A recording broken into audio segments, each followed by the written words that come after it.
अस्सलाम वालेकुम, welcome back to my YouTube channel easy learning. तो स्टूडेंट्स कैसे हैं आप? आई होप कि आप सब ठीक होंगे। तो आज हमारा टॉपिक है कंपोनेंट्स ऑफ कंप्यूटर, जो कि हमने पिछले अपने लेक्चर में पढ़ा था। उसका बाकी का जो पार्ट है वो आज हम जो है कवर करेंगे।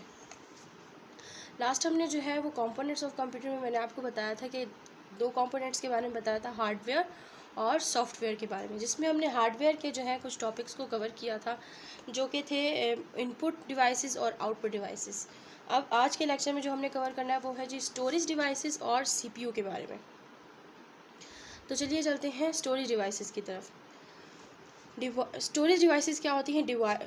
Devices which are used for storing data. Definition से ही आपको पता चल रहा है कि ये एक जो है डिवाइस होती है जिसमें हम अपना डाटा जो है वो स्टोर कर सकते हैं। डाटा जो है जो हम स्टोर करते हैं इसमें डिवाइस में, वो डाटा कितने किस्म का होता है? डाटा हमारे पास जो है ना 4 टाइप्स का होता है। किसी भी किस्म का हम 4 टाइप्स का जो भी डाटा है वो हम इसमें इजीली जो है वो स्टोर कर सकते हैं। वो 4 टाइप्स डाटा कौन सा होता है? वो होता है ऑडियो होता है, वीडियो होता है, और क्या है, टेक्स्ट होता है और इमेज होता है। इन चारों में से जो है आप जो है ये डिवाइस में डाटा स्टोर कर सकते हैं किसी भी फॉर्म में, चाहे वो ऑडियो फॉर्म हो, वीडियो फॉर्म हो, टेक्स्ट फॉर्म हो या इमेज फॉर्म हो। तो डाटा को स्टोर करने के लिए हमें जो है स्टोरेज डिवाइसेस की ज़रूरत होती है।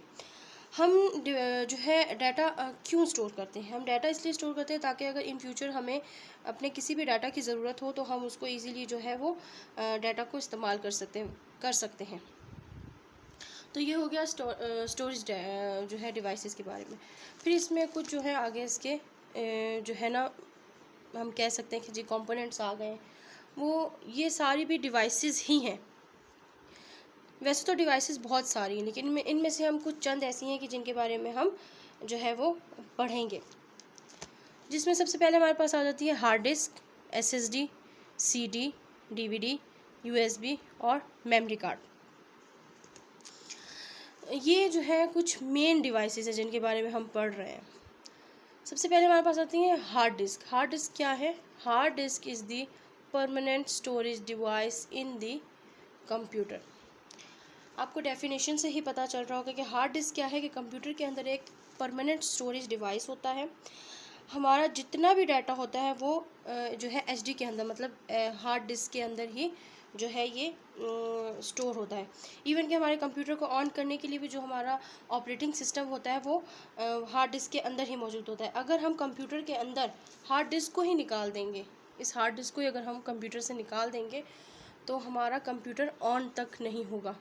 इतना मेन फंक्शन है हार्ड डिस्क का हमारे सिस्टम के अंदर। तो ये बहुत ज़्यादा ज़रूरी जो है वो फंक्शन होता है। नेक्स्ट हमारे पास आ जाता है SSD. SSD means solid state drive. It is also a permanent storage device and also use for store the data. The life of SSD is more than hard disk. अच्छा जी, क्या होता है? SSD भी एक जो है परमानेंट स्टोरेज डिवाइस ही होती है। इसका काम भी डाटा को स्टोर करना ही है। डाटा को स्टोर करने के लिए हम एसएसडी को इस्तेमाल करते हैं। एसएसडी क्या है? एसएसडी जो है ये भी एक परमानेंट ही जो है वो डिवाइस ही है। इसमें भी डाटा ही स्टोर होगा, लेकिन क्या होता है, इसकी जो लाइफ होती है एसएसडी की हार्ड डिस्क के मुकाबले में इसकी लाइफ जो है ज़्यादा होती है। तो क्या होता है, लेकिन इसका एक नुकसान क्या है कि ये बहुत ज़्यादा कॉस्टली होती है। हार्ड डिस्क की निस्बत जो एसएसडी है ये बहुत ज़्यादा कॉस्टली डिवाइस होती है। लेकिन अगर देखा जाए, अगर हमें हार्ड डिस्क का कोई एक अच्छा अल्टरनेट चाहिए तो हम एसएसडी को जो है वो यूज़ कर सकते हैं। इसके बाद हमारे पास आ जाती हैं सीडी और DVD. Compact disc, CD means compact disc and DVD means digital video disc. It is used for storing data, also available in different sizes. सबको पता होगा डीवीडी और सीडीज़ क्या होती हैं, कि ये जो है एक प्लास्टिक की डिस्क होती है जिसमें अपना डाटा को जो है वो स्टोर कर सकते हैं। सीडी में हम क्या कर सकते हैं कि सीडी में हम जो है तकरीबन अपना जो है 700 MB के करीब हम अपना डाटा जो है वो स्टोर कर सकते हैं, और डीवीडी में हम 4.7 GB के करीब जो है हम डाटा को जो है वो स्टोर कर सकते हैं। इसका नुकसान फिर क्या होता है? इसका नुकसान ये होता है कि ये जो है बहुत ही जल्दी जो है ना ये ख़राब होना शुरू हो जाती है। इनमें मतलब बहुत जल्दी से जो है ना स्क्रैचेस आना शुरू हो जाते हैं।